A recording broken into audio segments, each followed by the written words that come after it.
And I felt weird, like back there, like, well, you have to talk to Aaron about that. Like, I would have. What does Aaron that and I mean? have in-depth conversations about bestiality all the time. That's where I learned. Welcome to Behind the Sins, presented by CinemaSins. Welcome to Behind the Sins, a weekly look at everything going on inside the world of CinemaSins. I'm Aaron Dicer, and I'm joined as always by Jonathan Watkins. Hello, hello. And Danae Hughes. Playing a video game. We write for CinemaSins and TV Sins and do various other things inside the CinemaSins universe as well. Danae is not here today. I just recorded the fact that she's always playing a video game and just swapped that in because it's just such an easy one. Yeah, she's not here. I'm going to talk about what I'm playing for my Beyond the Sins. Oh, yeah? Yeah, we recorded that yesterday. She's not really here. Correct. We just, anytime you just... We just guessed that what she would... We just asked her random questions, and so all the audio from the video discussion is... just spliced together from a bunch of randomness. Aaron's really good at his job. That would be easier than just doing a two-person show. I have to say, I was listening to last week's show, and the fact that you both were so shocked at my hello, and then at the very end when I was like, yep, that's me, just to throw everything off so intensely, I did not realize how much I was going to crack up. That's funny. No, It's just you being you. Just you being you. And it's a beautiful thing. I didn't realize I had that much power. You do. And honestly, it's my favorite thing about us hanging out is just each of us being ourselves and talk, unapologetic. The talking about the sin videos and that kind of stuff. That's just an excuse, right? Like that's just an excuse to hang out for a couple hours and that's what I was telling, I guess, on other podcasts, and they asked me to describe it. I'm like, we talk about the videos from that week, but mostly we just talk about weird shit and sex and our kids. I love the idea that Aaron, is like, hey, let's do this podcast where we kind of recap what's going on behind the scenes, sort of a thing. You call it Behind the Sins. It's a fun play on words. And I'm like, yeah, this is great. And this is before I was even hired, but Right. And I'm like, yeah, that sounds pretty cool. And you're like, yeah, but we also would get paid to do it because we're like on the clock, right? So we can this will become part of our jobs, part of the expectation. Yeah. I'm like, somebody on Twitter was saying that now that Commercial Sins is out and Chris is doing the narration, somebody was suggesting things that what channels Danae and I could do, and one of them was Raising Kids Sins. I was like, do we... Parenting Sins? Do we talk that much about our kids? I guess we do, which is parent fine. Shaming. Yeah. I do appreciate, we mentioned that a few episodes back about how we talk about kids, and that's because we have them. The three of us have children, and we get to chat about those. And we are cool. Kids. We are, yeah. It's true. We're very immature. And I got several private messages that is something they really enjoy about us. That's really what cool. I was just saying, right? Like, I'm not kidding when I say like the format is like the lure, like the bait, but the hook is just us being ourselves and talking about our lives, and you might like CinemaSins, but you really will like us even more. I think it's funny when people talking about we're big kids if I've ever been, not that I've been asked this often, when I've heard people talking about like, I don't know if I'm, going to be able to raise kids. Should I have kids? I'd be like, man, if I can raise kids, you're good. He's good to go. Yeah. Speaking of us being children, you can't see this, but behind two of the people of the show are just toys on the wall. That's true. That's true. We are really just big toys. Kids. I have toys in front of me. I just don't have them behind me. Yeah. We'll fix that shit. That's right. Hold on. We are a toy prominent. He's literally doing it. He's literally going to get a toy. Yeah, if he comes back, like pulling a shelf behind him so that he has a shelf of toys behind him, like you and I do, I'm gonna be so happy. Somebody was asking me if this could be a video podcast, and I was trying to think about it, and I was just like, no, that's my comment. I don't know where to put them, but I have this. Oh, nice. Little Robin. Hold on a second. Was that from South Park? What was that? No, it was Robin. It was Teen Titans figurine. Go. Yeah, Teen Titans. And then I have Steamboat Willie, and he's black and white. Nice. And then I have this I got from Star Wars Land. You can get a Coke in the, it's like I don't BB-8. know what that's, the BB-8. Is that a BB-8? It's a BB-8 drink. Yeah, it's like a Coke. Kind of looks like him, but...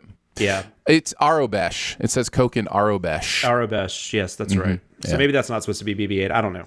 Whatever. Those are a few of the things I have. Yeah, I love my gosh. I love the fact that that we have now become the toy podcast. Are we showing off visual things for the start of our podcast? Because guys, we're just skipping the SinSide Scoop. We're just talking about our toys now. We'll talk more about that later. That's right. Yes, we will. Let's get into it. Let's do the SinSide Scoop. What's he building in there? I've got a secret. Pay no attention to that man behind the curtain. This is a true story. Going to take a look at the videos from the week, the process of sending them, how we felt about the stuff we're sending in general. We'll kick it off with, yes, that's right, commercial sins is a staple now of the SinSide Scoop. And we've got the Michelob Ultra Pure Gold ASMR with Zoe Kravitz for the video. I remember this was a Super Bowl commercial the first time I saw it, just recently, just maybe last Super Bowl. I can't remember, but it was one of the last couple. That sounds you mean the right. Big game? I'm sorry. The big game. Yes, please don't sue us. Barrett wrote on this one. I'm glad to see we have a second video because the Twitter account was saying that we wanted. That's true. That's we true. were done. Liar.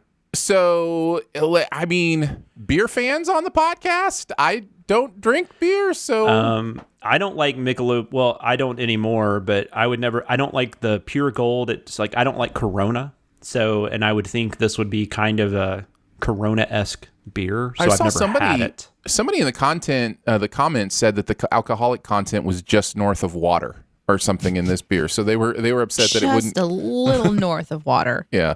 So I don't know anything about it, but so I can't really talk about the product. I've never had it before. Yeah. I'm not a beer lover. I'm a cider, like hard cider kind of thing. Hard cider is delicious. Yeah. And what is Angry Orchards? I really enjoy. Yeah. So I'm definitely more of a frou-frou beer drinker in that regard. Nothing wrong with that. So I've never tried Michelob actually. The commercial itself. I feel like personally, I would be more willing to try it after watching the commercial.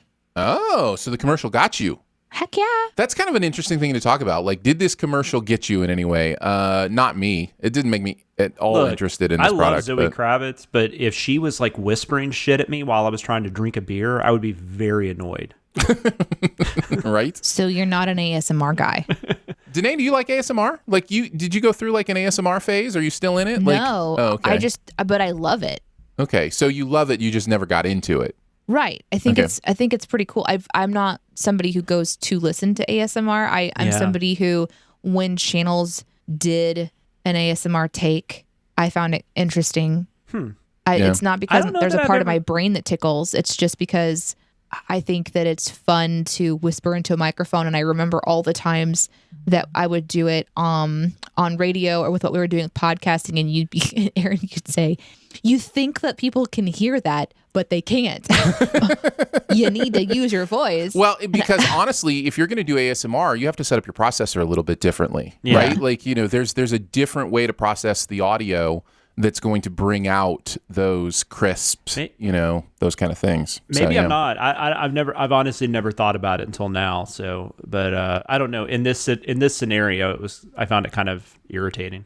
I've always found it irritating. I don't understand it at all. It has never appealed to me. I don't get this commercial. And I don't either. But and I think the sins were dead on. But it's bonkers, and that's why I loved it.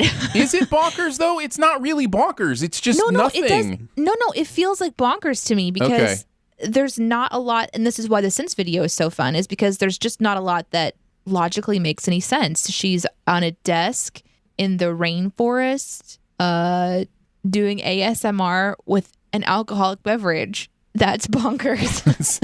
I think you say bonkers and I just say dumb. Like it's aesthetically though, it's really beautiful, and that's the thing. It is really beautiful. I loved the scenery. Zoe is beautiful, and it was just very clean, and I appreciated that. Where I feel like sometimes maybe bonkers is more of a Skittles morning commercial. Radio zoo. Yeah. Maybe that's more bonkers. This just feels. I don't know. But I thought Random. it feels really, really beautiful. This could be a poster on the wall. It is a poster of the kind of bar that I would want to go to. I will tell you. Let's just go ahead and get into the video. I remember bars. That's because this is the first thing I have written down. Because there's a complete sin about where are we? The middle of the jungle. I saw some pretty rad waterfalls. So why'd we end up in this rando valley with a minimalist floating platform instead of somewhere actually interesting? I know exactly where that is. I have been there. And you have seen it in many TV shows and movies. That is the Valley of Jurassic Park. That is the valley from Lost. That is the ranch on the main island of Hawaii. That is the beautiful valley there. She is sitting facing those cliffs. On just to her right is the ocean. And in front of her is another series of gorgeous cliffs. It is the most gorgeous valley I have ever seen in my life in person. And we did a tour of it and saw kind of all the shooting places from like Jurassic Park and Lost. What would have made it better would have been a dinosaur popping up behind her. What if some people go on this like Hawaiian tour and they're like, oh my God, is this where the Michelob commercial was shot? Who cares about Jurassic Park and Lost? Zoe was right here, you guys. That's great. So when I heard that, Sin, I was like... there was part of me that was judgmental. That was like, how do you not know where this is? But there was this other part of me that was like, you only know that because you did the tour. You only know that because you were there. Like, now that you say it, I guess I can see it. But yeah, no, I never would have thought about that. Yeah. No. Yeah, so you will see those same cliffs in Lost and Jurassic Park and many, many other movies that have shot there in that valley. So, yeah. Anyhow, that was my first one. I also liked, but Jimmy, can you sexily tap the bottle with your fingernails? And then the response of, I never thought of that. Sure, go ahead and toss me one of those, but make sure you do it all slow and sexy like. I thought that was really, really funny. Let's see. I also enjoyed, I'd like to note that the official YouTube video title of this commercial does not properly apply the umlaut to the E in her first name. Danae, go off. You know, it's something that I understand cannot be done by everyone for various reasons. Right. Where does it go? That's for me, I have 3 E's in my name, and I understand it might be confusing. And also, how do you make the asante goo on the E? Some people don't know how to do that. If you're on a computer, it's extra difficult. If you're on your phone, you just hold the E down and it makes the special E. It's a little different. I understand that, but there is something amazing about seeing somebody get your name right, especially when it's in like print or if it's on something permanent. Like guesting with Danae and they just can't spell your name and didn't ask maybe that it does feel like, oh, okay, I'm Danae again. That's okay. I'm fine with that. It genuinely isn't something that I just have a list of hate. But Zoe has 1 E, guys. Just one. There's no confusion about it. And how do you not put it? Anyways, that's me going off. Yeah. I had that one written down. So without that, would it just be Zoe? I think it's just Zoe. Yeah. Yeah, I love that. We're not friendly enough with her to call her Zoe. Only her like really closest friends can call her Zoe. I love the tag of that, by the way, which is, if Michelob can't handle a simple detail like this, do you really trust the quality of their beer? No, I do not at all anymore. So thank you for bringing that up. Today, why don't you kind of continue with some of the other things you saw? It would be something more impressive if the mics were plugged in. Of course. Got me. And then this is a place where you want to shout as loud as you can, take off all your clothes, run around the valley naked. Well, I'm waiting. Well, we're waiting. That's those were the ones I wrote down. Is that a Waterboy reference? What is that? Or is that a Happy Gilmore reference? What is that from? I don't know. Yeah. Anyhow, you can look up that GIF. But well, we're waiting is from something. Cool. What about you, Jonathan? You guys hit a couple of them, but I did have, it may look like a jungle, but this is actually what the Arctic Circle looks like now. I thought was very funny. And then just him going through that whole description of something about drinking and waking up. And he's like, I just described last Tuesday night about eating the Taco Bell and all that stuff. Yeah. Very well done, Barrett. I think I mentioned that, but just to re-mention, Barrett wrote this one for Commercial Sins, so well done. Let's move on to TV Sins. We'll kick it off with another Rick and Morty. It has quickly become our favorite target because mostly because the fans are awesome and they interact with it in such a fun and awesome way, and also because they're really fun ones to kind of pick at and sin. But we did Rick Potion number 9. This was an Atkinson-Watkins script. So Chris and Jonathan wrote on this one. Did Chris have any thoughts on Rick and Morty? Great question. I'm super prepared to answer that. He said, Rick Potion number 9 is classic Rick and Morty, and it ends with an interesting question. If there are infinite realities of you and your family, does it matter if you lose your original family and join a new one? If your counterparts disappear/die? This isn't the main focus of the episode. Rick whips up a potion for Morty that will make Summer attracted to him. The problem... Wait, Summer? Yeah, he just said that wrong. It's the other girl. It's definitely not Summer. Okay. Because as somebody in the video... Victoria? Because as somebody in the video says, this is not Game of Thrones. Yeah.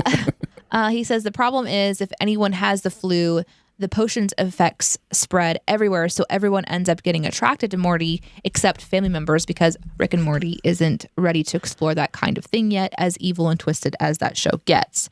Rick predictably makes things worse when he tries to fix it. The flu aspect is probably the most cynical part of the episode. The flu, which is spread by this girl's maybe boyfriend? No, Summer's maybe boyfriend. Takes zero time to spread around the school at the dance, but he's shown to be sneezing during school hours, so it takes until the show needs the plot to kick in to spread to everyone. Further, it somehow spreads around the world in like one night. My favorite thing to pick on is in this episode was how Jerry and Beth are mowing down all these Kronenbergs in an armored vehicle of some sort, and then for reasons completely unknown, get out of the car to blow them away with shotguns. Also, no idea why Rick needs Morty to wear the backpack while he looks for alternate realities. It's a really small thing, but Rick casually tells him to wear some kind of backpack while he searches, and no idea of that backpack has anything to do with what Rick is doing. Mm-hmm. Yeah, very nice. Any comments on this episode in particular? Like, Jonathan, like, as you were rewatching it? No, I mean, it is an all-timer. It's really funny, and this is right around kind of the sweet spot of Rick and Morty, because I can't remember, what is this, like, episode? I think it's this is in the first season, right? Yeah, I think it's the first season. I'd have to go back and look. But no, I mean, I don't have anything to say that I haven't said about Rick and Morty before. Yeah, I mean, it plays around with all these different, genre constructs and stuff, and just has a lot of fun with it. It was really interesting watching an episode about a virus spreading, as it always will be in this time period. I'm not really concerned that we're all going to turn into Cronenbergs, but because we already are. Yeah, that's it. Yeah. Danae, why don't you kick us off with some of your favorite sins then? I wrote down cartoon dry humping, still being proud of swimming a championship 100 years later. I loved that one so much. And how did this guy's underwear stay on and intact throughout the transformations? Yeah, that was weird. It's a good question. It's the questions we ask. Mm-hmm, yes. Yeah, this episode was about underwear. I don't know if you knew that, but the whole thing was about underwear. You wouldn't have to worry about that if Aaron got turned into a Cronenberg. That's right, you wouldn't. Let's see. I'll go next. Well, someone is not getting invited to my Passover celebration. It's really funny. I mentioned the Game of Thrones line. My favorite part of every episode of Game of Thrones was when the CSI team came in to solve the case. And that got kind of shit on in the comments, which was confusing. I quit reading the comments after I saw that one. But what's interesting to me is were they talking about how? Well, it was just they were just saying like they were making just a comparison, saying that comparison didn't work or something. I can't remember. I didn't write it down as a comment, but I just know somebody was saying that like we hide behind our "it's a joke" statements, but it's like that is a joke. Like I don't like how could that be anything but a joke? Here's the misunderstanding, right? I think I can get to the bottom of it, even though I don't think I've seen the comment, but I can get to the bottom of this because they're probably saying that we miss the fact that he's talking about incest, not about the actual crime solving, right? That's what it was. Yes. No, we get that. We understand that's the joke, but if you take it on its face value, we're making a funny comment about how somebody might react to that.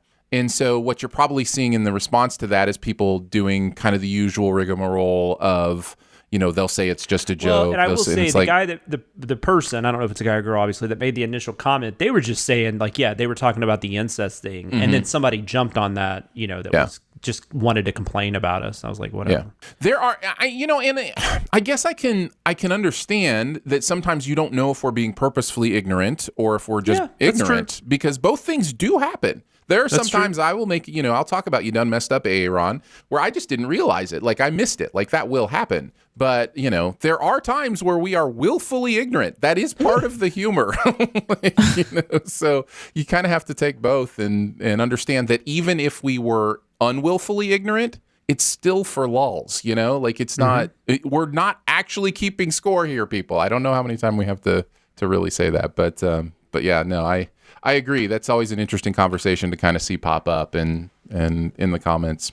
I also liked all the Mad Max Fury Road references, Mad Jerry Fury Road, Mad Max Jerry Road, those kind of things. The Glad Summer could helpfully write Jaws on the box in case you didn't know the reference. But what happens when she decides to do the Englishman who went up a hill but came down a mountain? That was really funny to me as well. So there you go. What did you have, Jonathan? You guys hit most of them. I did like, what the fuck is that purple meat on Jerry's sandwich? I thought was very funny. And then speaking of the going back to the Cronenberg thing, Chris wrote don't be so hard on yourself, Rick. The world doesn't look too much like M. Butterfly. I thought was quite funny. On to The Office, threat level midnight. Man, I gotta tell you, I honestly was watching this going, I did not remember this at all. And then I realized I've just never seen the video because I didn't work on it. So yeah, this is a Dicer Hughes script. Danae and I wrote on this one. You're being kind. This is a Dicer script. What? Well, it's a very funny video, whoever did it. I mean, I don't know. Yes, it's do all you not mine. It was remember all this? me. Do you not remember? I don't. This was so long ago. I mean, we talked about this last Is this week. where you wrote for the wrong? No, that was Friends, where you wrote for the wrong episode, right? I've done that a couple of times. No, so this was a situation where I'm assigned. We were doing like an office thing, and so we were kind of in a season of writing where every other week, sometimes every other week or every week, you're writing on The Office. We were doing like this whole office run, Yeah. and I just absolutely continue to hate this show. You had enough already. And then Scott's Tots happens, and it's just like, man, this show is just not it's like it kills every bit of my creativity because I'm having that and I can't shut it off. You can't get to the fun place. No, I Right. can't. Not Right. with the show. And it's hard because I want to say that I'm that good of a writer that I can do it. And you guys talk about being able to do it. I'm like, okay, maybe you that'll can happen do it for me if someday. you get your back into it. That's always what that makes me think of. But then this one's thrown at you, which is supposed to be dumb anyway. Right. So it's they all are in some way. It was but yeah. so hard to sin this one for me because not only am I not having a good time, not only am I triggered all the time by all the things that are happening. It's like this is my least favorite kind of show in general at this point, and I'm realizing like it's dumb. I shouldn't feel this strongly about this show. Then you throw in where he makes this movie, and then we're supposed to sin where most of it is the movie, and so these characters are dumb who are playing dumber characters created by it's too deep. It's like Office Inception, and That's a good way to describe it. I think this one broke me. I actually think I cried Yeah. because I was having such a hard time with this Office one. meltdown. I had a super meltdown. Yeah. And so this is one where I'm like, I literally have nothing for you. And I was just writing out my hatred. And oftentimes Aaron's like, that's a good sin. That's a sin. That's the start of a sin. And I'm just like, fuck. So Well, a lot this of was times- you. This was a you script.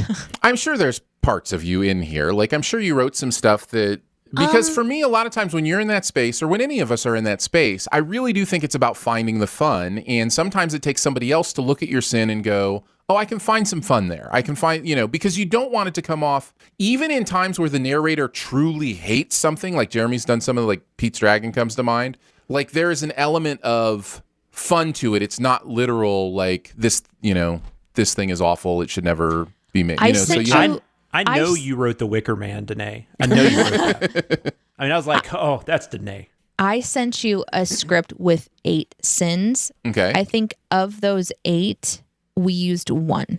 Okay. I mean, you could be right. Listen, again, it was so long ago, but listen, I'll take all the credit. If that's what we're getting to, if we just need to get to me taking all the credit, we used 1. We will get there. And I think I submitted 1 outtake. It was like the least. And I watched it. I think I wrote down here. I watched it 5 times. Yeah. Ouch. Yeah. Sorry. Ouch. Well, I do we think need to part get of through the- this I think- quickly then? I think Listen, you get there's- onto it though. You get into the part 2. I think it's hard to I mean, we're essentially a parody, right? Right. So if we are trying to be a parody, sending a parody that is within a parody, it was messed up. yeah. I mean, that's And we address it. We address it in the script. Yeah, you absolutely do. I think you guys nail it. I You're will so say, sweet. real quick You about addressed it in the script really well. but you reviewed it and everything. You edit, you helped him with it. I will say I did not watch this show regularly when it was on, but I would randomly catch an episode. And this was one of the ones I actually saw when it aired. Oh. And I remember thinking it was quite funny. Listen, I compared love to this other episode. episodes. So yeah, this episode's one of my favorites. Yeah. Of the Office episodes I've watched, this is at the top of the list. But we're talking about sinning it, which is a totally different. So it's like ranking. It's like ranking your top bowel movement. I was trying to remember why was Jim like kind of gold? Were they doing like had something to do with the villain? Yes. Yeah, he was the villain. Yeah. Here's the thing: it sucks in another way because it's like, oh, if there was a chance for me to enjoy this show, it is like 10 times harder to sin an episode like this. Mm-hmm. So rather than sitting back and enjoying the show, going, oh, this is a kind of a funny episode, I'm trying to sin it and not able to engage the part of my brain to sin it. Oh my God, it was really, really difficult. So okay, well, I'm glad it's over. It's been over for like 8 months. Yeah, we have to drag this pain back up. Sorry. No, it's part of the job. Yeah. Jonathan, part of the job. Why don't you go first since you didn't write on it? What were some of the stuff that you liked? Wait, hold on a second. Oh, okay. I want to say something super No, fast. you're fine. Because I want to be clear. I feel confident to say my frustrations because I feel like it's an important thing for people to understand. This job is fun and it's something that I'm like super privileged to be able to do and really honored to be able to do. But writing is hard. And when you hit mental writing blocks, yes, this is me mostly trying to kind of bring attention to that part of being a writer and the Absolutely. wrestling of the creativity of it. This is a place to kind of express that. And it does happen, especially on specific types of episodes. I feel like I rail on a couple of shows a lot, and The Office is definitely one of them. So it's not I hate what I do, I don't like it, and I just did a shit show. I tried my best and it was still a shit show, and that's a bad feeling. And I think we can all kind of relate to that. Yeah, so we all that's have why those I share. scripts. We all have absolutely, those scripts. 100%. We all have writer's block in different ways. I had, in fact, we're dealing with another one this week. When we get to Where the Wild Things Are, I was on that script. I was not really on that script. There were some really intense things going on in my life when that script was due, and I could not escape my brain to find the joy of writing. So there are some of my sins in that script. I did, send some along, but we all have those experiences where our writing buddy picks us up. And it's a sad movie too. Like you got a lot of shit going on in your life. Right. That is not the perfect movie to pop on. Right. So I think it's really interesting that we're having this conversation on the same week where I have an example of that. Yeah. And that's because it really does happen. And if you're a writer of any sort, writer's block is a real thing. Like it's something that pops up and you just have to keep tapping away on the keyboard till you find your way through it, I think it's good that you brought it up. Jonathan, let's get into the sins of the video. I have an idea. I'll just send whatever I want because it's my damn channel. I thought it was right. Although that brings up some problems when it's Jeremy's voice coming back on. That's funny. It's like, oh man. We had a tweet about that too, it's right? still his channel, right? It still is. His channel. Absolutely. Yeah, it's just my absolutely voice on his channel. That's right. You're like when you watch Jeopardy now, they introduce the guest host. That's right. That's right. Jennings. I will always be a guest narrator. No. Show is lazy with its movie being show is lazy with its movie being lazy or not. I thought was really funny. Mm-hmm. Yeah. Am I really supposed to root for Scarn after this? Is nothing sacred? And then just the whole thing towards the end about, would be great at CinemaSins within TV Sins or whatever that was. And then at the end, he's like, who even am I right now? That when I resaw that, it really made me wish we had transitioned narrators before that and had Jeremy do all the movie sins and me do all the sins of the TV show. Like that could have been funny. That could have been a really interesting thing. And then in that final script, he would be like, is great at CinemaSins, and then I would say on TV Sins, and then together we would say, who even am I right now? Like that kind of stuff could have been. Well, let's just really take fun. it off. The 62,000 people that have seen it, they won't say anything. We'll it's already re-upload it. It's those don't know how many do people very have seen well. it. So yeah, it's a lot of fun. So anyhow, continue. Or was that was Yeah, your... no, that was what I had. Danae, what about you? I like again how you addressed that it was going to be hard to sin. Looking away from a blowtorch, that was to me very funny. I will say in this one, this was before we were adding closed captioning as well. So of course you're kind of getting a glimpse at the before of like we've been doing a lot of I didn't even transitioning think about that. into this one. So I was actually watching it on low enough volume, and I'm just used to getting to read now because there's times when you've seen this so many times because you've seen it in Frameo and all this stuff that you don't need to hear the inflection anymore. You just need to like get caught up on, oh yeah, I remember this part, and refreshing for the show. And I couldn't do that on this one. I had to make sure that the volume was up because we weren't doing closed captions for the entire thing. So that was just an interesting kind of, we've come a long way. That being said, it's also painful because there are some coronavirus quarantine jokes in here that still stand almost a year later. And we wondered when we wrote these if they were going to be sitting stale on the shelf at some point in time. So the sports joke and then the hockey I had one that later one written on. down to talk about in keeping tabs, but let's do it now because I have another keeping tabs.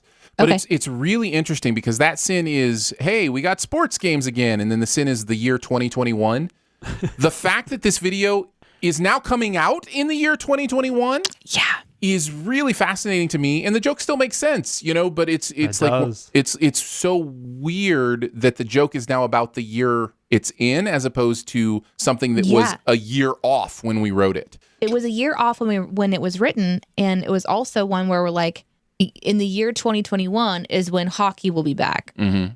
Right. So yeah, it's just that was a kind of an interesting thing. So this one for me is almost like a time capsule in a way. Mm-hmm. Well, yeah, it was written at a time too where there was literally no sports. Like no one was. There might have been like golf tournaments or something. Locked down. Everything was very much locked down. I also liked I bet this is what you'll miss the most sequence. Like, oh, when you look back on this show, I bet this is the stuff that you'll miss the most. And it was necrophilia jokes and sexual assault, bestiality jokes. Bestiality, it was just a perfect bestiality. Thank you. I always appreciate that you help educate me about that. No. It's very unfortunate that I know the correct. I know, right? It's like to be the guy that corrects you on your pronunciation of bestiality is probably not a good look. But there you go. Makes sense because they are beast. I mean, that just I don't know where the best even comes Hey, Aaron, from. can I tell you something? It's been something that I obviously launched from my mind because you've talked about this on the show before. You've corrected me before. Yeah. And it was within a very short amount of time that I was talking with Jeremy about a joke on a script, and bestiality came up. He wrote it as bestiality, and I corrected him, and then he said, "I don't want to know how you know that." And I was like, "Damn it, Aaron!" See, telling you, knowledge is dangerous. Knowledge is dangerous. And I felt weird, like back there, like, well, you have to talk to Aaron about that. Like, I would have. What does Aaron that and I mean? have in-depth conversations about bestiality all the time. That's where I learned. You made it worse. Oh shit. Anyways, that's what I had written and down. you're gonna say something about it's okay to marry a second cousin, and then he's gonna be like, "What?" I still don't understand why you guys think that's so normal, but you guys do you. Oh my god. Yeah, nice try. I really enjoyed that first run of like doing CinemaSins and a TV sin, like the although no studio logos, and then taking a sin off for no logos on his movie. The in case you confused it with Scarn Manor 451 Hanover Lane, Clark Summit, Pennsylvania 18412, like changing the zip code like just one little bit. I thought was funny. Stock film syndrome. Yes, kind of proud of that one. That one's pretty fun.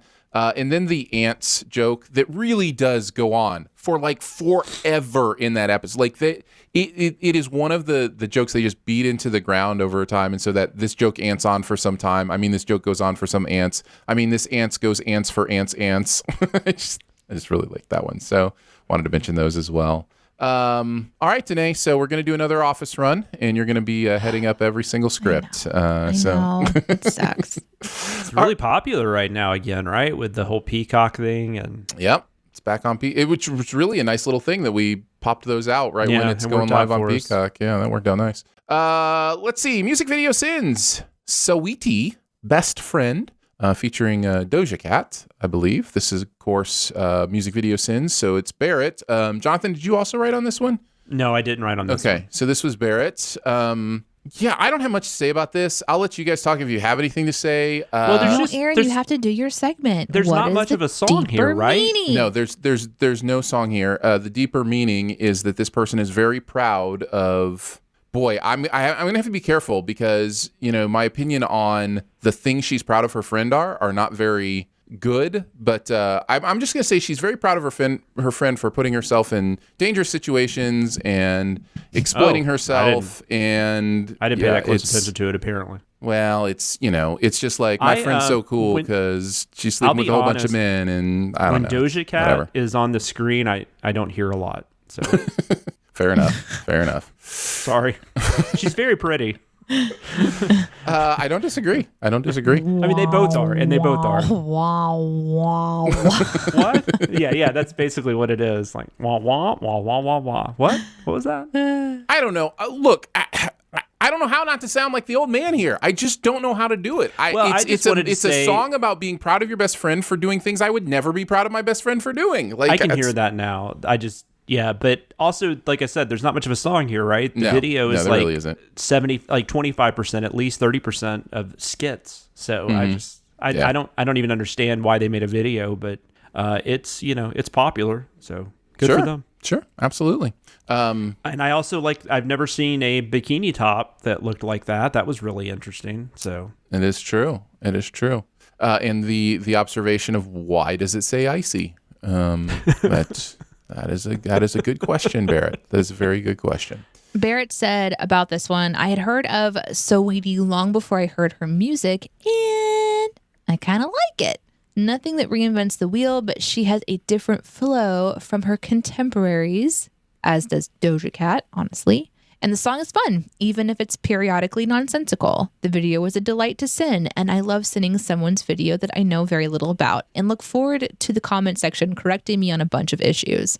I also loved the offhanded reference to the strippers putting themselves through college. Of course, I've heard that you guys have what? Wait, hold on. Of course, I've heard that you guys have a stripper ministry and stuff, and I hope that's not offensive. What? What is he literally Barrett? talking to you? I think he's talking to me there because I've talked about the stripper ministry in the past. Oh, the people who go in and create relationships with women who are doing stripping and or sex work to make sure they're not being exploited, right? Who don't want to be there and are being exploited. Yeah. Oh, so there's a bit of a difference. Yeah. But I got you. I'm with you now. I remember this. I agree with him in the sense that they have when it comes to hip hop, if you've listened to a lot of hip hop like Barrett and I have, they do have very unique flows. They have very unique sounds to them. I would love to see them do another song together. I just couldn't get really into this one. But I do agree because separately, I like both of them quite a bit. What I've heard. Yeah. Yep. Let's see. I'll go first. Getting into the video, you exert more energy from doing that than actually cooling yourself down. And then the addition of. Actually, no idea if that's true, but an evil band teacher told me that in high school when we were sweltering at band camp during August. That one hit real home for me, considering all my boys are in band and do band camp every August, and also because I wonder if it's true. I want to know if it is band actually camp's true. Not fun, man. I did one time, and then I was like, I'm done with band. Yeah, I liked choir. Not choir. I liked recital band, but marching, no. Yeah, my kids dig it. Good for them. Driving while actively having a seizure definitely made me laugh. Look, at some point you just have to retire the shirt if it's got this many rips in it. Made me laugh as well. And it has in parentheses in the script, intentionally silly. And I've just decided any sin in a script that has the parenthetical intentionally silly is my favorite sin. It just all that kind of stuff just makes me laugh. I think it's funny that we feel like we have to say that, but sometimes you kind of do. Well, because I guess, you just want it read the right way. Mm-hmm. Yeah.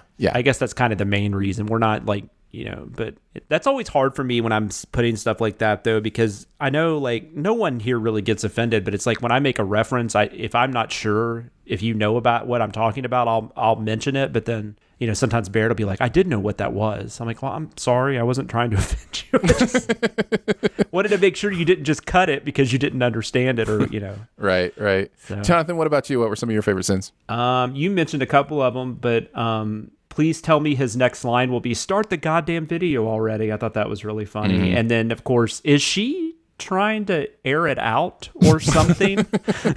I love that one so much. Yeah.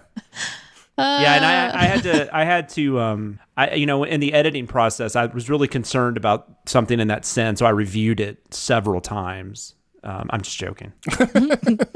I had to zoom in to make sure that the pixels were proper. I don't remember if it was that one or another one, and I can't even remember what they had done in the editing, but I remember Barrett put a note, while I appreciate you going back to the thong, but I think we should do this. I just remember thinking like, we have such a weird job sometimes. Like you remind me of Danae doing the Hustlers video where she's like super focused in her sins on J-Lo's butthole.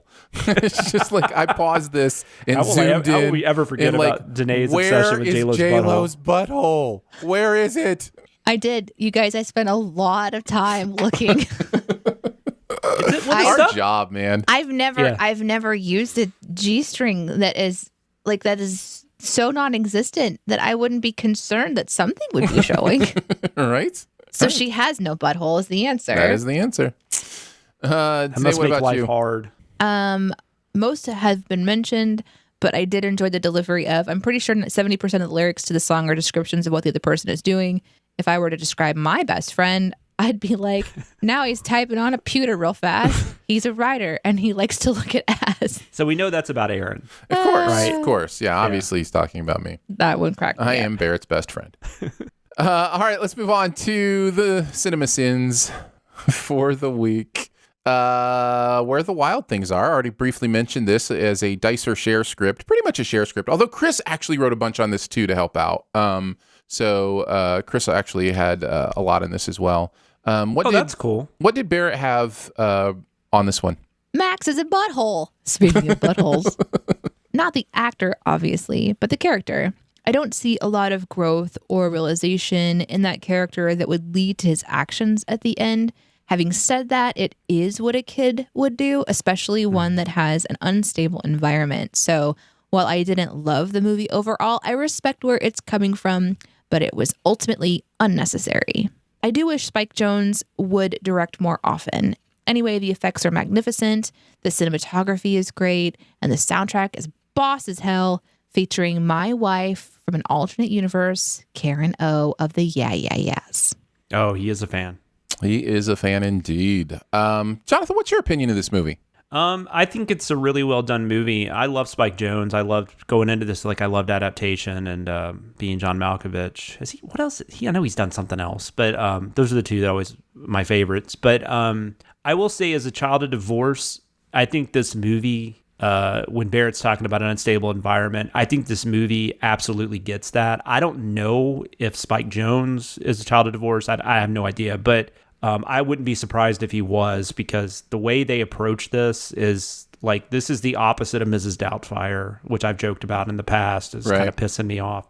But because it's so accurate and because I can almost picture myself in some of this, it's not a movie I've watched again. Mm-hmm. But I think it's a very effective movie. I think it's a very well done movie. So that's just kind of my take on it. No, we have very similar opinions. I think I may even like it a little more than you do. I think I kind of love this movie. And I am also a Spike Jonze fan. And the one film you didn't mention is actually his favorite of mine, which is Her. No, that's his best. You're right. No, you're absolutely right. But I think he's a phenomenal director. Yes. And I think the problem with this movie, and the reason that it's as underrated as I think it is because people were expecting a kids movie. It's a kids book. They were expecting a family film. And this is not a kids movie. It is a movie about being a kid. And those are two very different things, because being a kid is traumatic. Like, there's a lot of trauma in being a child, and and I think this movie captures that very well.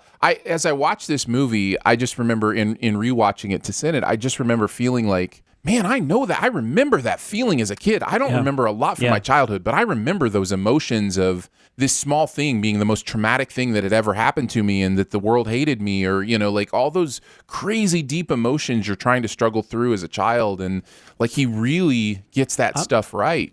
I think I kind of disagree that this isn't for kids, though, because one thing, people always talk about movies from the 80s and stuff, and how they were kind of like, those are some fucked up kids movies. But I think what a lot of those movies did that a lot of movies aimed at kids don't do now is kids are actually acting like kids.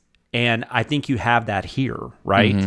So, I mean, I think if this was a movie that I had, like when I was going through all this shit, I think this would have been very effective, actually.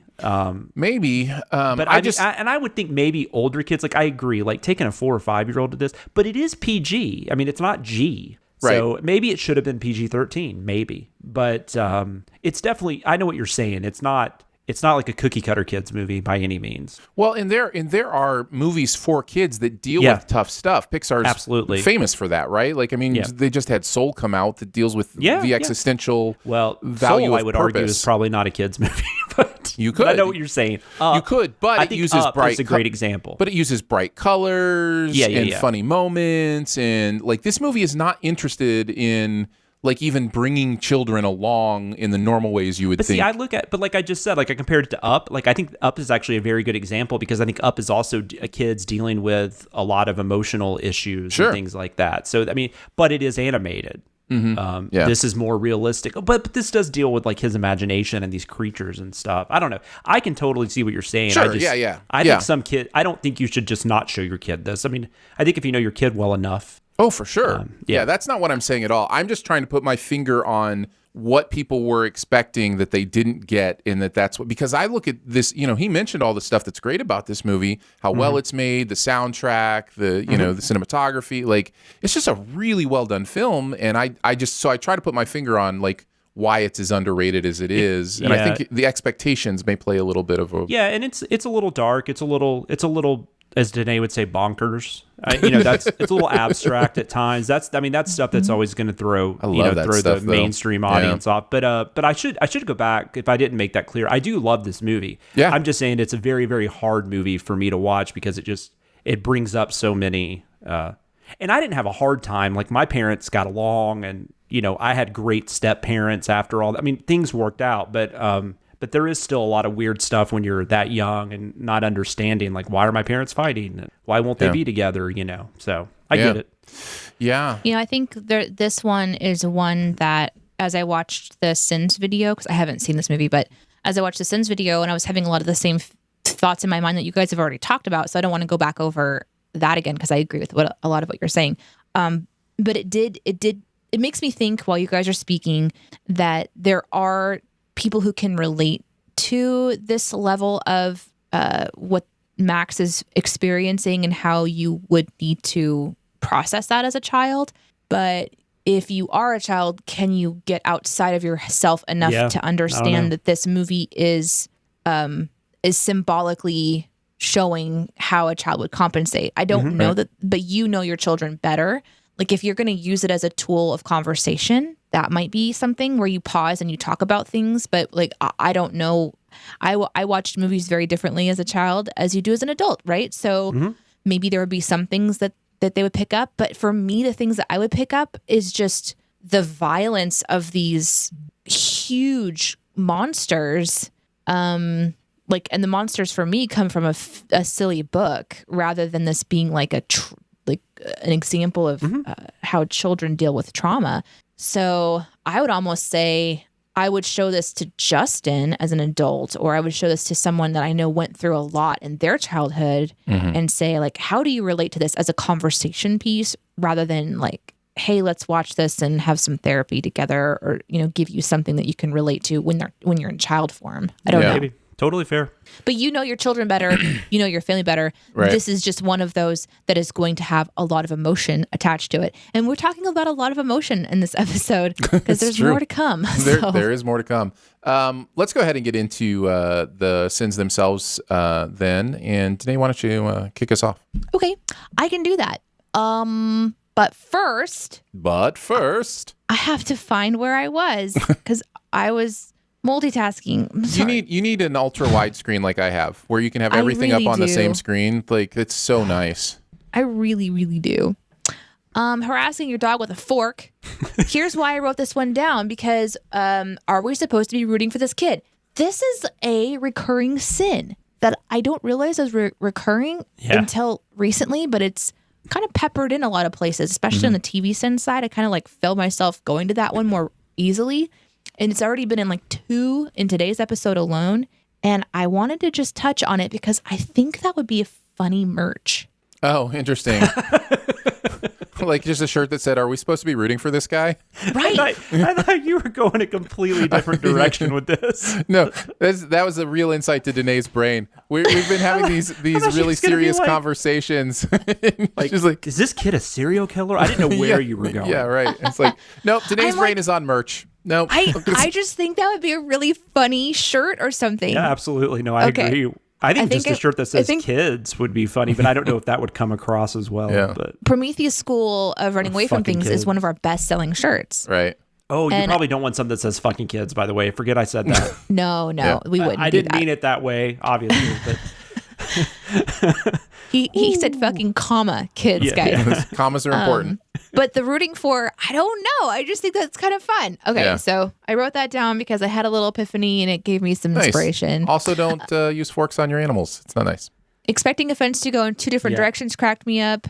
And then so Douglas is cool with that one arm now, just jams a stick in there and everything's okay. I mean, how is he going to jerk off with that thing?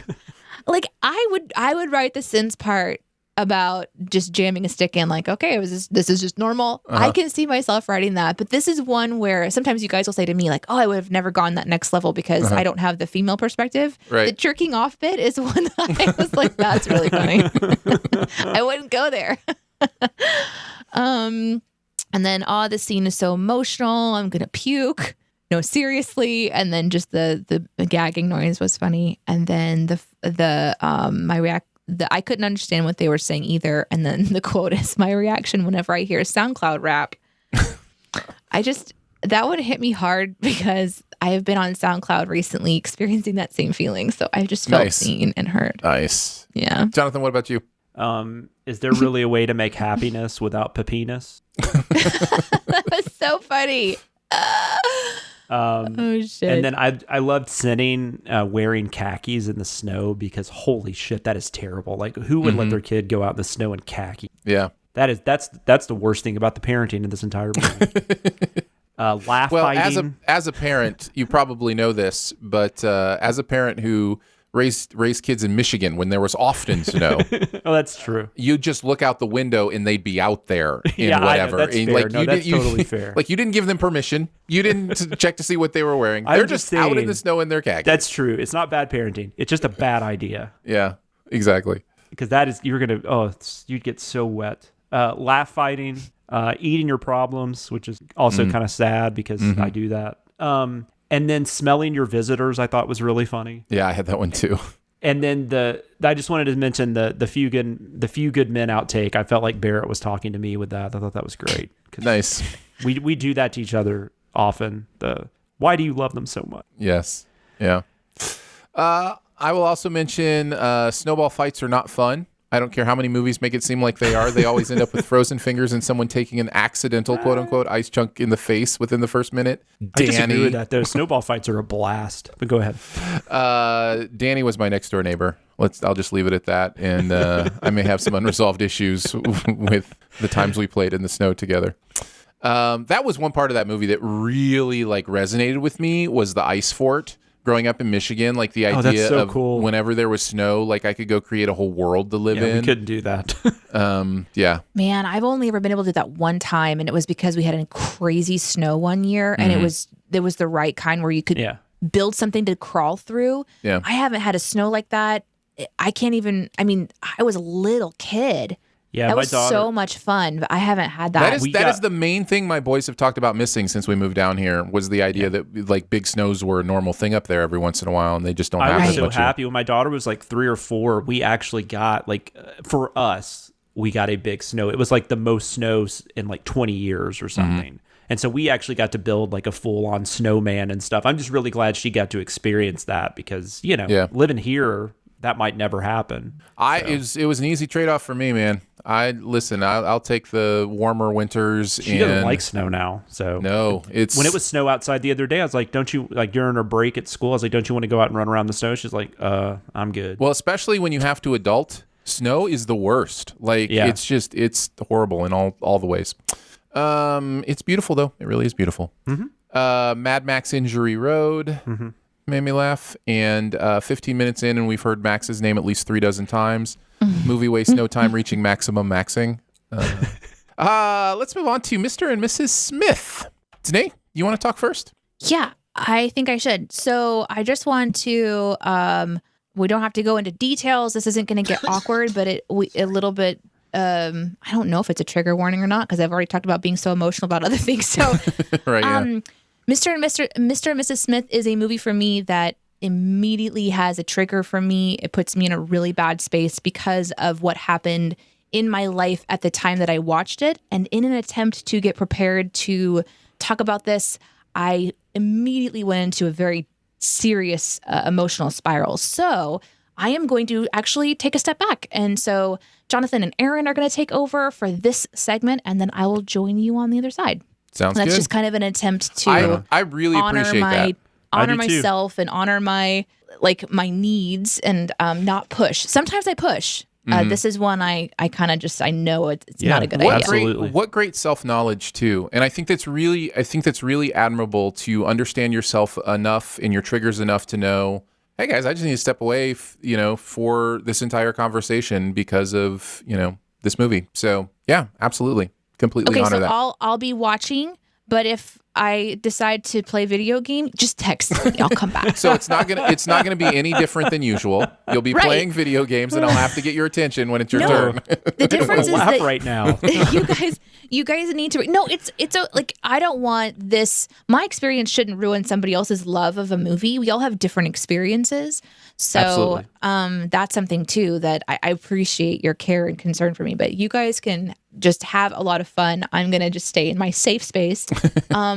And yeah, you'll have to read the comments on Behind the Sins from the writers and everything. Yep, I got it pulled up. Go. Yeah. Okay, bye. Yeah. Have fun. Of course, we'll do. Bye. All right, well, let's get into it. This was a Cher Scott script. So Barrett and Jeremy writing on this one. We'll hear what they have to say first. Barrett says, I bleeping love this movie. There's no reason that I should because it's ludicrous on so many levels. But I've watched this an embarrassing amount of times. You could tell why Brad left Jen's ass in the dust after the shoot, giving the otherworldly chemistry between him and Angela. I'm kidding, but holy bleep. It's shot beautifully, it has a great cast, tight story, and is very, very sexy in transmission. Of course, that is Barrett. Here is Jeremy, Mr. and Mrs. Smith. This movie has so much baggage with the Brad-Angelina rumored affair that it never really had a chance with audiences, which sucks because it's quite fun. Preposterous, but fun. There are even a few moments that are uncomfortable in hindsight, like them beating the hell out of each other in the kitchen, which is played for laughs and is, mutual spouse abuse. Oh, and then they have sex. I wish more thought had gone into the assassin organizations, and a rule that 2 assassins can't be in a relationship is bleeping stupid, let alone not reason to kill them. But let's just say we want to kill them. They do it in the most convoluted way possible. They don't send assassins after them. They make both of them go after Adam Brody, who is funny but has zero character depth here. Then once they have them in a room together with Brody, then they'll send in assassins to kill them. That is the dumbest bleeping plan ever. This movie also does not understand marriage at all. 6 years and neither one of them has grown suspicious of the other spouse's mysterious life. 6 years and they haven't worked out the who drives out of the driveway first protocol. Later when they tango, she touches his dick and he says, that's all for me, or some such. And they have been married for 6 years. It's a series of fun beats held together by a thread of a plot. Just think, if Brad had been single when they filmed this and fell in love, the film would have received a positive marketing boost because of the relationship, and we'd probably already have had Mr. and Mrs. Smiths 2, 3, and 4. Many great points in there. Well, this movie was a success. Didn't it make money? I have no idea what the box office result of this movie was. I remember enjoying it quite a bit. It has been a long time since I've seen this movie, and watching the Sins video was interesting because I was like, oh yeah, this was a really fun movie. I remember liking this. I should revisit it. Yeah, 487.3 million worldwide. That's great. Domestically, yeah, it did well. It made 186. Yeah, no, I saw it around when it came out. I don't think I saw it in the theater though. I think Meredith and I just rented it or something when it came out. But I've only seen it the one time all the way through. I think I've seen bits and pieces of it since.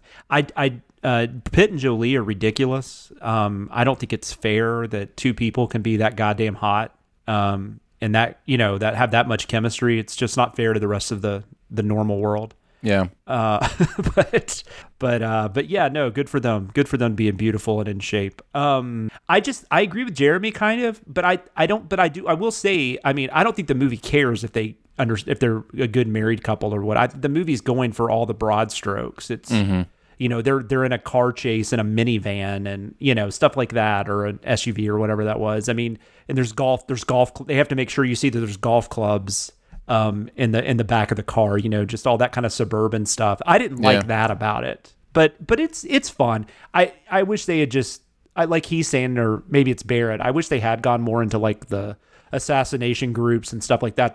That might have been interesting, but I don't know. It's the movie we got, and I understand why they did it the way they did it. And it's perfectly watchable from what I remember. So what were some of your favorite sins?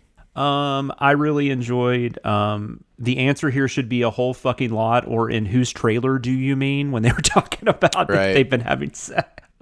Poor Jane, soon going to be familiar with the term tequila dick. Release the Lyman cut, obviously, was very, very funny. Very funny. And Tom Cruise insisted on doing this stunt himself, even though he's not in this movie. That's becoming a running joke. I think we've used that joke before. And I think so, yeah. I really like it. I'm going to have to remember that one because that's a fun one to make kind of a running gag. That's good stuff. If you've got William Fichtner in your cast, you show that man. Yeah, I really like that. So you could get the rhythm guitarist from Nickelback to play this role for 10 cents on the dollar. Really beautiful. The sin that was just sheets really made me laugh. I just had to give a shout out to sinning sheets in movies. That's where the real sins are. She literally just climbed out of bed, so her breath right now must be somewhere between armpit and vomit, right? Yeah. That's the thing in all movies though. Like people start like full on like making out right after they wake up. Like just I don't know. Just my wife is very hygiene centric, so she'd be like, no, you go brush your teeth, and then you come back and kiss me. Let's see. I'm sorry, Jane, but you have to phrase your response in the form of a question. Really made me laugh because it's like she was answering a quiz show. Absolutely. Lara Croft Zoom Raider was great. Even if they haven't seen one of these before, why would they stick around to watch what it does? Do they think it's going to pull a Wall-E and show them the seedling it's been protecting when they encounter the robot? Very fun stuff. And then I have a feeling this lady is really focused on getting her McDonald's for her morning McMuffin. That was hilarious. So good. So very good. I had more on her that I didn't scroll down. Sure. We should mention Angelina Jolie is indeed the bone collector. I thought that was great. And We Channel jokes stand the test of time. Sure do, don't they? They sure do. Very nice. Well, there you go. That's Mr. and Mrs. Smith, and we will move on to keeping tabs. The internet is a communications tool used the world over where people can come together to bitch about movies and share pornography with one another. Oh, jeez. This is the most public yet of my many humiliations. We're going to take a look at something from the sinning process, maybe a tab that we had to open. That's why it's called Keeping Tabs. Yeah, whatever you want to talk about from sinning. Jonathan has already informed me that he didn't do any work for the stuff this week. So I just did Rick and Morty. That was the only one I worked on, and I couldn't find anything that I looked up. I went through it. So I talked about sports in 2021. I do have another one that I kind of wanted to mention, a story that's involved in The Office. But Danae, what do you have this week? Nothing. Oh, it's just me. It's just me telling stories. Hey, guys, gather around. It's story time with Aaron. Well, I feel bad. Well, this is a story. I feel bad because I found out people really like this segment, but I didn't have anything. Yeah. I feel bad. I found out people actually like the show, and I don't know. I'm going to be honest. I have been informed recently that this segment is a favorite of a lot of people's. They like hearing about our Google searches and stuff like that. So I feel bad on the weeks I don't have something. And I'm going to be honest. I don't understand how you don't like if you wrote on something, like aren't you always Googling weird stuff, or do I just take writing as an excuse to like Google weird stuff? It depends. Some of these, like, I don't know, it's a 20-minute episode, you know, sometimes you don't necessarily, and if I did, it was just looking up like an actor or something like that, which I guess we could talk about that, and then, but it's mostly just me forgetting to keep track of that and write it down. And we could go like the next level deeper too, where it's like the sinning process for me this week was really tough. In fact, you know, the Mr. and Mrs. Smith thing could be Danae's keeping tabs, even as, you know, little as we talked about it. The idea that there are some times, or writer's block, like that's a keeping tabs, like all that stuff could kind of go in the keeping tabs category, right? Like I like how we're working out our show on the show. Hey, listen, save that like stuff for this segment. Right. This is behind the scenes inception right now, behind the sceneception, because you are absolutely right. We are behind the scenes of the behind the scenes right now. We've been doing that a lot more lately, and I have to tell you, I love it. Midnight. Yeah. No, it's great. It's great. I will tell you the story that I wanted to mention because it was in the Office episode, and the sin was this. I should say in the Office episode, the quote is, each year the National Hockey League accepts one civilian amateur to play in the All-Star game. And it was like this big joke that they're making, like this would actually happen. And then the sin is, this was a really easy sin here about how stupid that idea is. And then some 42-year-old Zamboni driver in Toronto played goalie and saved a game. And now I don't know what's real anymore. And I just wanted to mention that is indeed a real story. People may not know, but emergency goalies is a thing in the NHL. Every NHL arena has has somebody on tap that if the goalies from one of the teams because there's only usually two or three, if they're all unavailable for whatever reason, they have an emergency goalie that can go in the game. And what's really interesting about this specific story is he went into the game against his own team that hires him to do Zamboni work and that kind of stuff. So he is saving goals for the other team, for the opposing team, and giving them the win. It's just this really interesting story that you should look up. It happened in February, I believe, of this year. February 22nd, right before everything went down. My favorite story about something like that was there was this guy. He was a firefighter, and the vice president. The vice president got taken hostage at a hockey game, and then to thwart the terrorists, he had to knock out the actual goalie and go in there himself, and he ended up winning the game. It's a great story. In sudden death. I feel like the story should be called Sudden Death. And maybe if they make the movie like Jean-Claude Van Damme, maybe. You know, from 1995, Jean-Claude Van Damme could play the part. I don't know. So his name is David Ayers. Sorry. And no, it was great. It was a good bit. It was a good run. It was a good bit. I tried. I like it when you crack yourself up.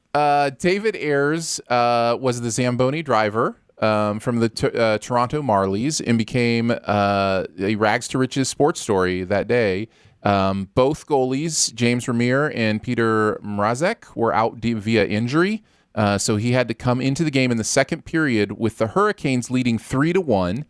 He stopped 8 out of the 10 shots he faced. So there were 10. That's crazy. There were 10 shots on goal. He stopped 8 of them. That's really good. Yeah, and Carolina ended up winning 6-3. And the crowd gave him a standing ovation at the end, even though they lost the game. I bet. No, you have to give a standing ovation for that. Can you imagine being at that game? That would be awesome. Right? So that's a real thing. Hockey actually does have emergency goalies, and they are just regular people who know how to play hockey. That's crazy. I was just gonna say, going back to that bit, that when I started it, I started thinking, oh no, what if Aaron might not have seen this movie, and I know Danae hasn't seen it.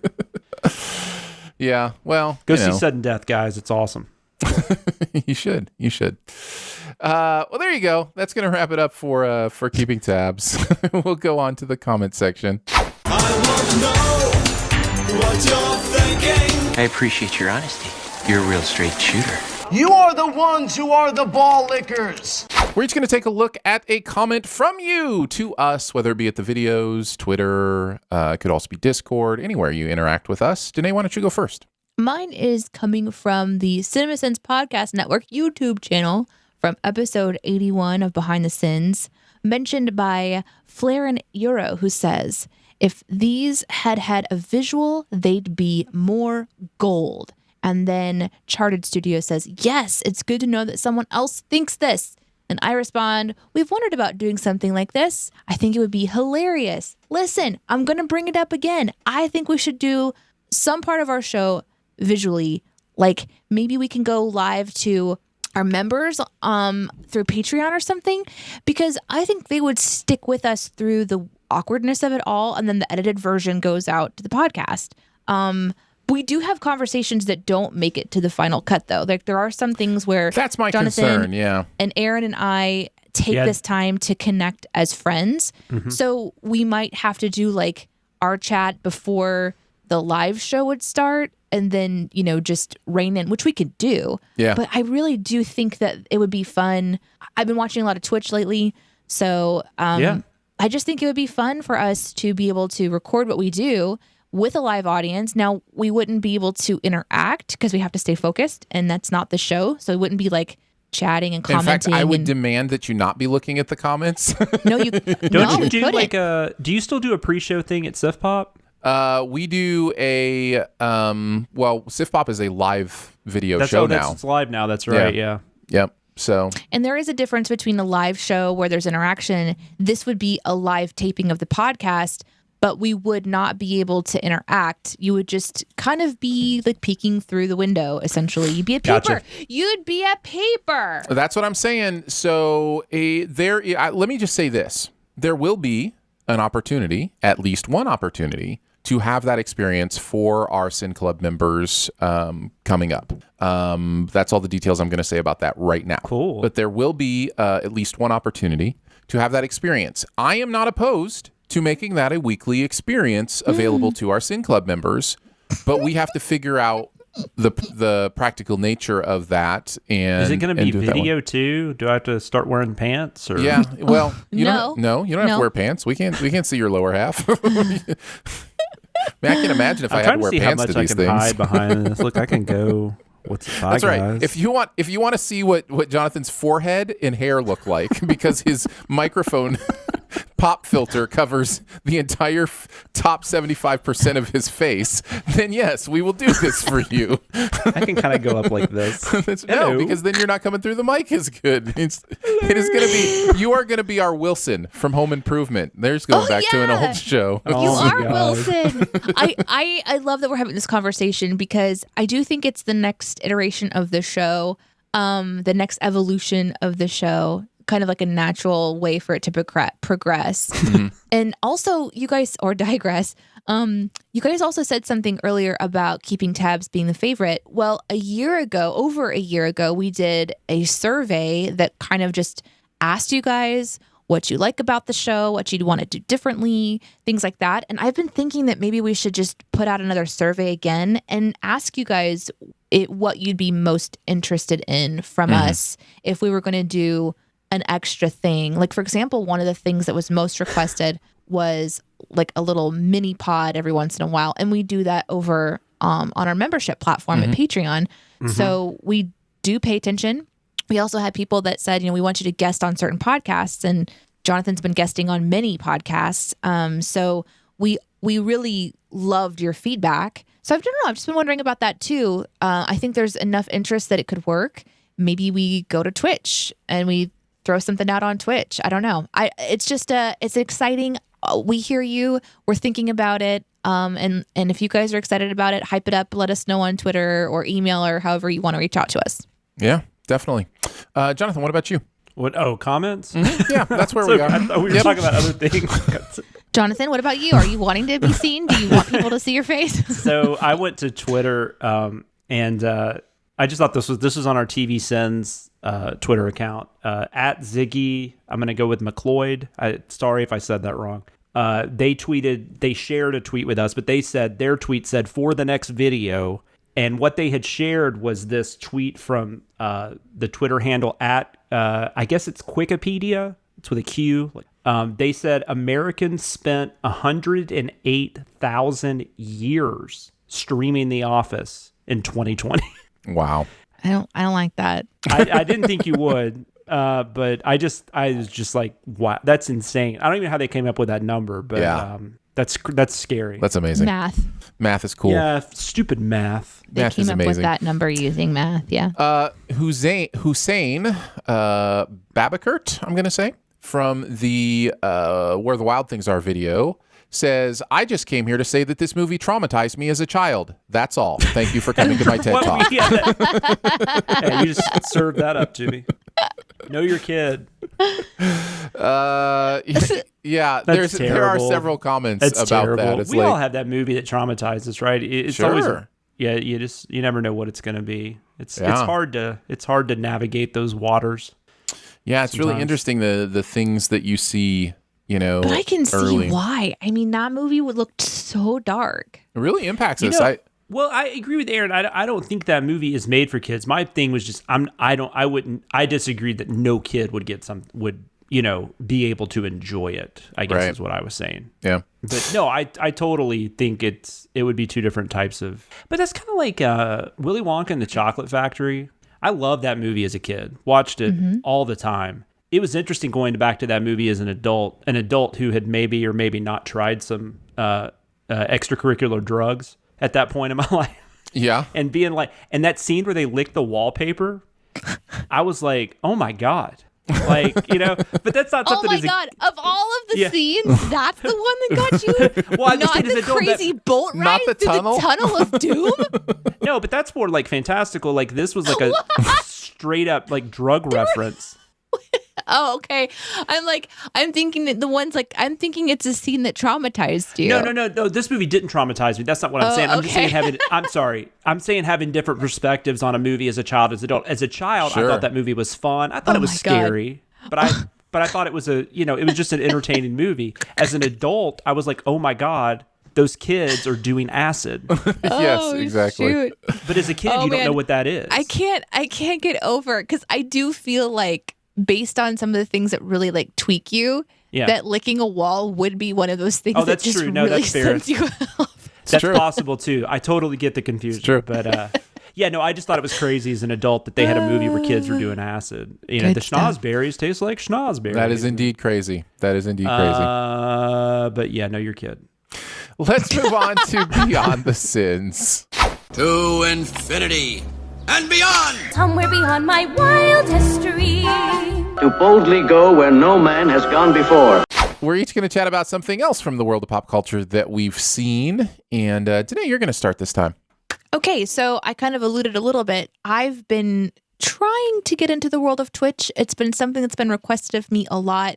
A lot of people want me to do like video game streaming and things like that. In order to do that, I have to understand Twitch. So I've just sort of been getting into the world of Twitch, following some channels and just getting a general vibe of what I enjoy. And so through that, I've been really enjoying several channels. And I will probably be shouting those out here on the podcast for you in case you enjoy watching Twitch. And I do a variety. I love all different kinds. There's artists that I follow. There's people who do crafts that I follow. All different kinds of people. There are gamers that I'm starting to kind of get more into, but a lot of the games are ones that are just like really involved, like shooter game type styles. And man, I used to play those and I would love to have the time to get back into that. Maybe I will. I don't know. But I'm just kind of enjoying the world of Twitch. And there is this game that a lot of Twitchers play called Stream Raiders. So I know probably so many people who have Twitch know about this game, but I'm really enjoying it. It's a web-based game, streamraiders.com, and essentially there are people who stream throughout the day. The one that I'm really enjoying, his name is Brush for Hire, like a artist's brush for hire. And he is commissioned to paint miniatures. And so like for games or for collectibles, that kind of thing. So he's really just a really great artist. But he literally streams while he works, and he works like an 8-hour workday, just kind of like a normal person. But the entire time he's streaming.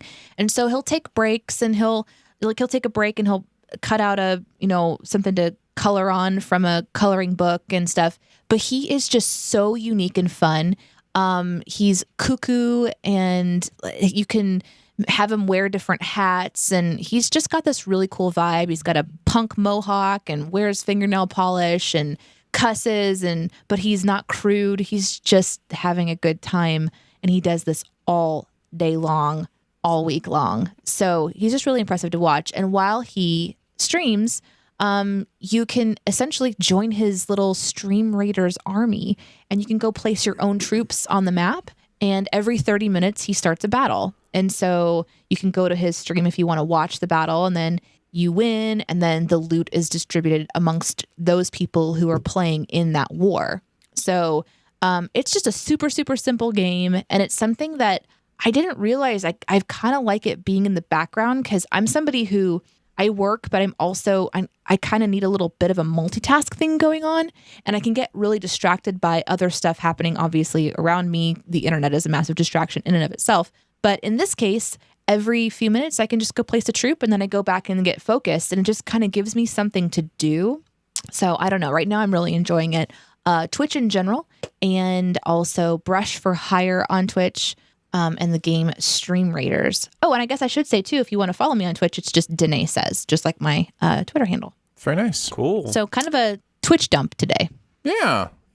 I'll continue the Twitch dump and say my name is my Twitch handle as well. So you can... Yeah, Aaron Dicer's on Twitch. Mm-hmm. I'm on Twitch. We stream a show every Monday morning, unless there's an emergency. And there have been a couple of emergencies that have popped up in our lives that have prevented us from doing our Monday morning show. So those stream out to our channel. So that's just a fun community. I'm really enjoying it. Jonathan, what about you? I did a lot of rewatching this past week, not really on purpose. It's just kind of how it ended up being. I watched a lot of Turner Classic and stuff like that. So I was going to talk about North by Northwest, because I rewatched that like a week ago. It was on Turner Classics on movies on Saturday nights. They do, all of a sudden, I can't even think of what that freaking, The Essentials is what they call it. Ah. And it's Ben Mankiewicz and Brad Bird. They talk about a movie and then they show it. So I mean, yeah. So in North by Northwest is a movie I watch every couple times a year, at least once a year, either whether I'm popping in the Blu-ray or I'm watching it on TV or whatever. But it's one of those movies that every time I watch it, it just blows me away. No matter how many times I see it, depending on what day of the week you ask me, it might be my favorite Hitchcock. It's definitely in that like top 3 or 4 conversation. Mm-hmm. But the other thing I find interesting is, like, as a kid, like when just growing up, I guess in the 80s and stuff, I feel like even if you weren't a classic film fan, like you didn't watch a ton of classic films, like everybody watched Hitchcock. And I think a lot of that has to do with our parents, right? Yes, totally. Aaron has said his mom showed him Hitchcock. My mom introduced me to it. So I just feel like even if you didn't watch a lot of older stuff, that was kind of a given that you watched Hitchcock. Nowadays, I guess I shouldn't be, because these are really, really old movies for the most part. This one came out in 1959, but it kind of makes me a little sad how a lot of these movies haven't been seen by a lot of younger people. Mm-hmm. And if you haven't seen North by Northwest, you just have to watch North by Northwest. Yeah. Like, I don't even know. Like, I can't even imagine you thinking like, oh, this is older, it's weird. I mean, it probably does have some things in it that I'm just not noticing. Right. But I don't even know, like, if you would consider it that problematic. There's probably some stuff in there, especially the man-woman, the male-female relationship. Gender roles are always going to be one of the main things, but yeah. Even I am. That was one thing I took from this one. Even Marie Saint, she's so good in this movie, yeah. And I think she's very tough, and she at least initially, I don't want to give away anything, but she comes off very independent. Mm-hmm, sure. she's doing, and there are some things going on behind the scenes that might contradict what I'm saying, but still, it's in the performance, it's in the character. I think rightfully so, the scenes that people talk about with this movie are the crop duster scene, Mount Rushmore, which I think Mount Rushmore is kind of the main reason Hitchcock wanted to do it, because he wanted a fight scene on Mount Rushmore. And I don't know, maybe the auction scene is another one that gets talked about a lot, which is really funny. But my favorite scene, and quite possibly my favorite scene of all time in a movie, at least with characters interacting, is James Mason and Cary Grant meeting for the first time, where they've kidnapped Cary Grant, they've brought him to the house, and they're trying to find out what he knows. There are so many layers in that scene that I can't even possibly explain, the way it works on me. Right. I had a professor, we talked about this in one of my film theory classes in college, and I had a professor that talked to us about how he looked at it as, you've got James Mason, the theatrically, classically trained actor, talking to Cary Grant, who is definitely in the studio system. That's how he came up. He's more of a movie star. I mean, James Mason was a movie star, but and he said, if you listen to the dialogue knowing that, you could almost see it as it being like a treatise on acting, James Mason teaching Cary Grant how to act or something, there's like so many ways to look at that scene. It's just it's this amazing scene, and then like the way Cary Grant is interacting with the henchmen, and then Martin Landau comes in, and it just gives me chills every time I watch it.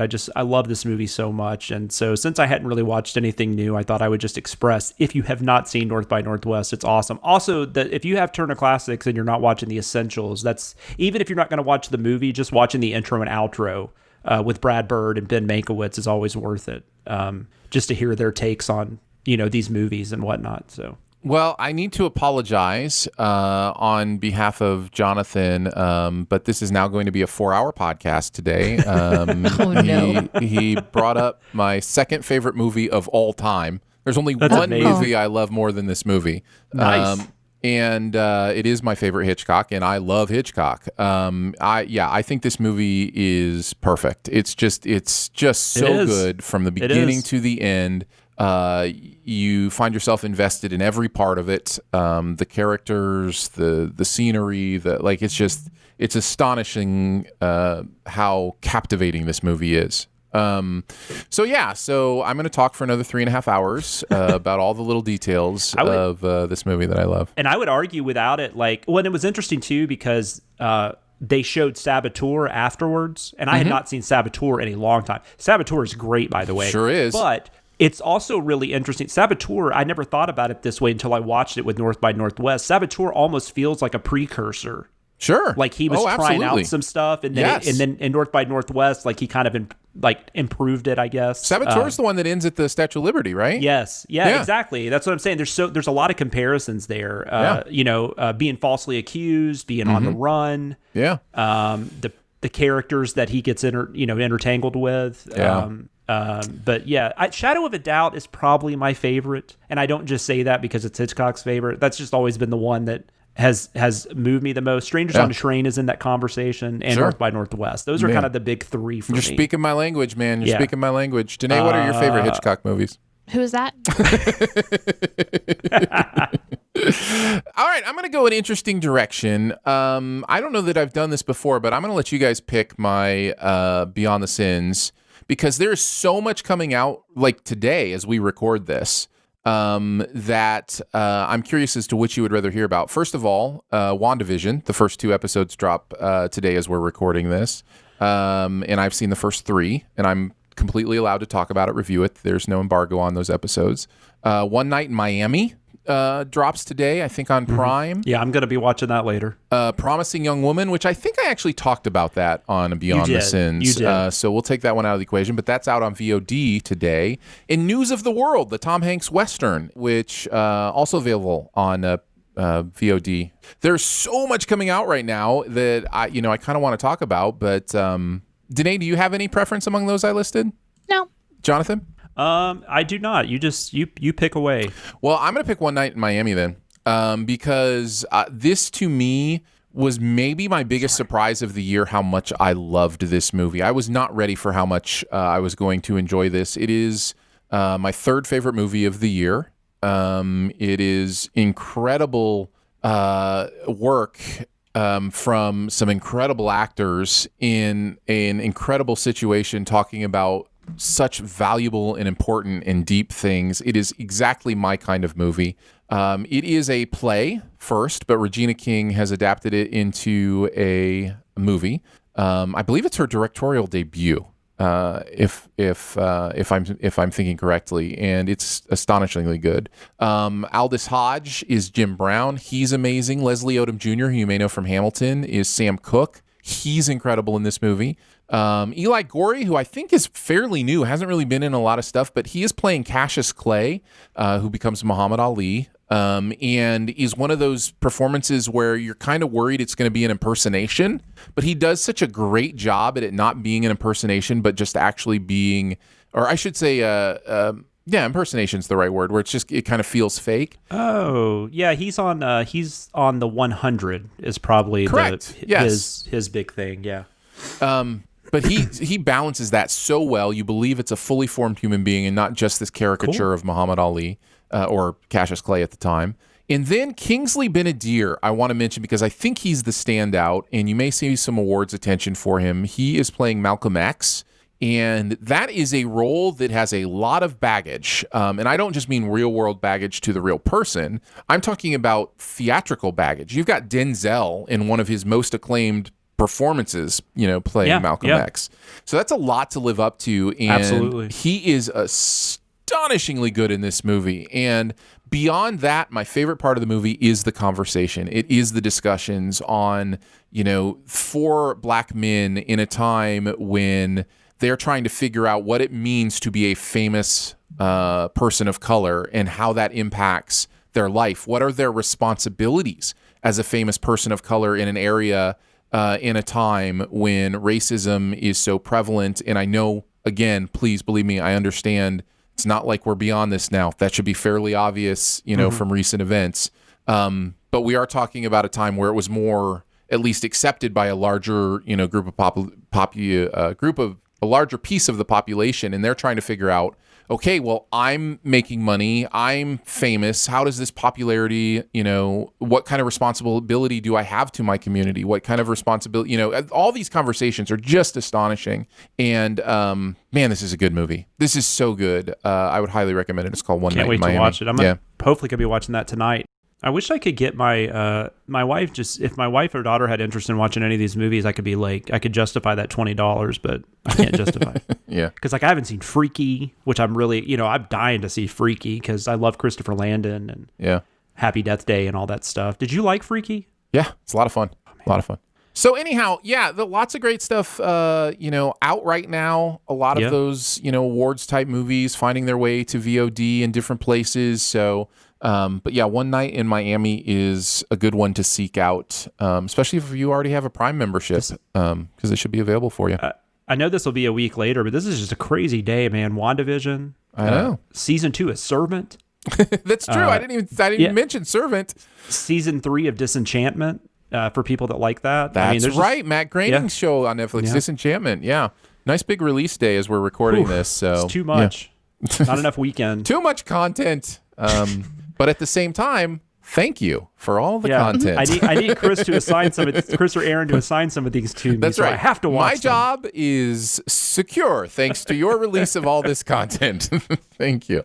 That's going to wrap it up for Behind the Scenes this week, guys. Don't forget to make sure you're subscribed and go ahead and leave a comment or rating as well. If you've got anything that you want to send us, you can mail it to P.O. Box 881, Republic, Missouri 65738. You can hang out with us on Twitter. I'm at Aaron Dicer. She is at Danae Says. DENEESAYS. And he is at Sam Loomis 13. So for Jonathan Watkins, Danae Hughes, and myself, we will see you next week. Happy Squirrel Appreciation Day! Yay! Squirrel! Thanks for listening. Send any feedback to bts@cinemasins.com. And be sure to subscribe, rate, and comment. Find more ways to connect by visiting cinemasins.com/BTS. Hark how the bells say, silver bells all seem to say, throw cares away, bomb, bomb, bomb, bomb, bomb, bomb.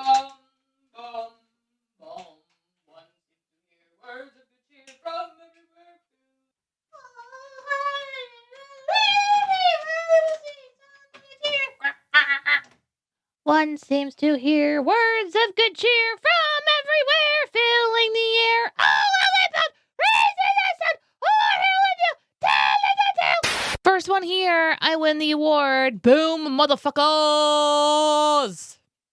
What am I doing? I'm in the wrong place. Guys, I'm not the first here.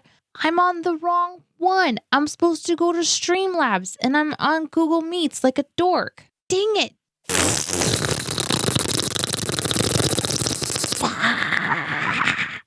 You want to hear something not very funny, but also funny? Always. My favorite things are both funny and not funny. I was so proud of myself for being the first person here. And then I realized I was on Google Hangouts. Nicely done, Sin Queen.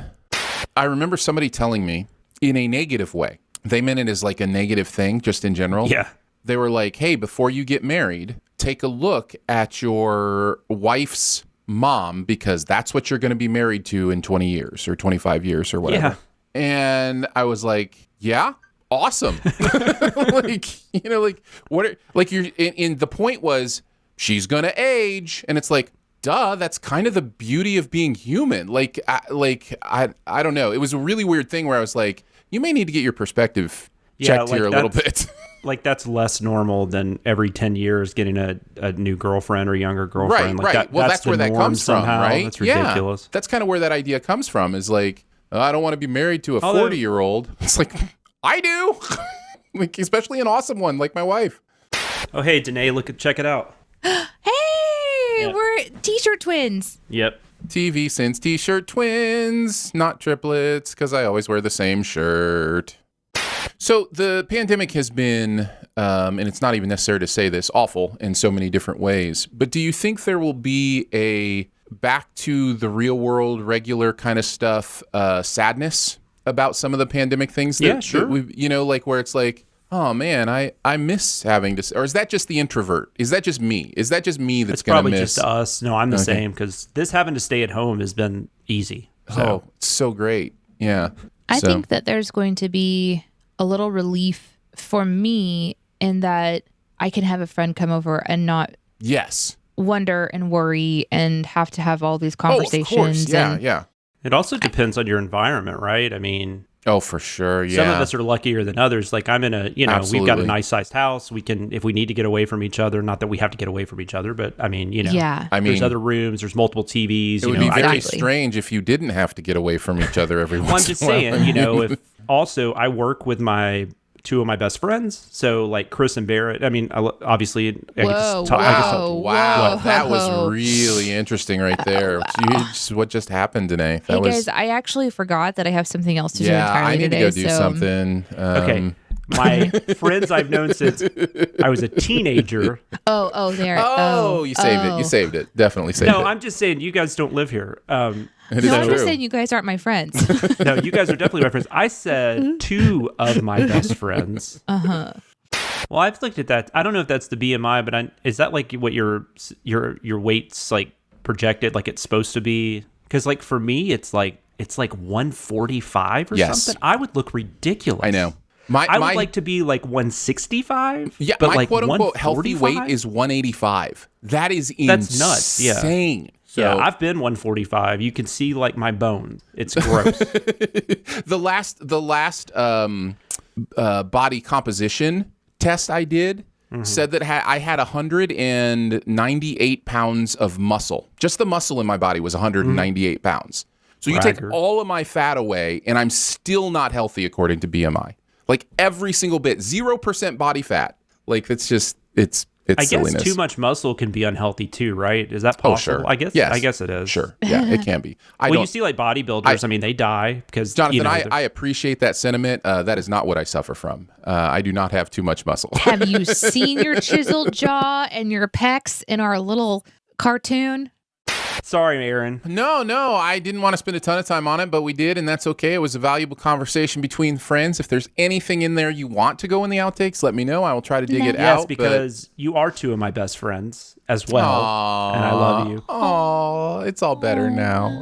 It's all better. My third son fell into a job this week. Oh, I thought you were about to say he fell into a a hole or something. I was very scared there for a second. That's how it works for my boys. It's just like they don't have to do any work. It's just like they get a phone call like, hey, you want to come work here? And it's like, okay. So now all 3 of my older children work for Little Caesars. Right on. So basically Little Caesars is, a Dicer dynasty at this point in the area. You guys should just purchase a Little Caesars. They've talked about Dicer's Brothers Pizza. Believe me, they have had those conversations. That'd be so amazing. We would not rule out like a, diced pizza or something here in Republic in the future. Don't you hope your kids are more successful than you? Man, I do. I hope my daughter. My daughter is just like on a fucking Dallas ranch or something. Of course I do. But do I think a local restaurant is the way to be successful? No, I do not. There are so many horror stories of local restaurants that think they're going to be amazing. You never know, man. That could be Dicer Brothers Pizza. It could be all over the country. You don't know. Danae, that was hilarious. What? Because I have often realized how the way that we move to, I say we meaning you and me and also others who do this, to pop our lower back is very similar to the way people move when they need to let out gas. And then we always make a noise after we do it. And I just watched you do it just now. You just released a part of your back, right? That's what just happened? Yeah, and you're moving around in your chair. Like this. And then something happens and you go, ooh. And I was like, oh, good fart, huh? I feel like nice. No, I literally just went like this and then my lower back adjusted and I went, oof. Yeah, to adjust my lower back, I will do like, like something like that. And it's like, Aaron just needed to fart. And so he wanted to have this whole conversation so he could release. Hey, we're not in the same room. You don't know.